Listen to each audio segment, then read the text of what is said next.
ভাইদেরকে গণহত্যা করা হয়েছে, শিশুদেরকে আমরা সেই মানবিক দিক থেকে আমরা আমাদের ব্যানারে দিয়েছি ফিলিস্তিনি জনগণের পাশে থাকার আহ্বান জানিয়েছি এবং তাদেরকে সহমর্মিতা আমরা প্রকাশ করেছি। আমরা বলতে চাই আমরা মানবিক বাংলাদেশ গড়ে তুলতে চাই। আমরা সকলে মিলে সন্ত্রাস মুক্ত, নৈরাজ্য মুক্ত, চাঁদাবাজ মুক্ত এবং কিশোর গ্যাং মুক্ত আগামীর বাংলাদেশ হবে গণতন্ত্রের বাংলাদেশ।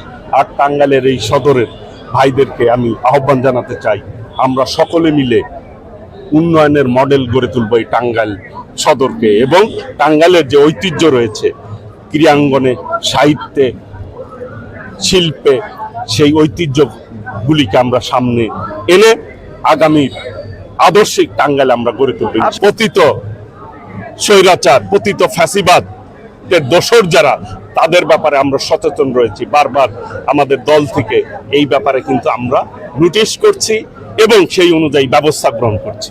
অ্যান্টিব্যাকটেরিয়াল অ্যাডিটিভ যুক্ত সেরা ওয়াটার ট্যাঙ্ক বিশুদ্ধ পানিতে ব্যাকটেরিয়া জন্মাতে দেয় না।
আমরা মাঠে ঐতিহ্যবাহী লাঠি খেলা, যেটা দেশ নায়ক তারেক রহমানের নির্দেশে সারা বাংলাদেশে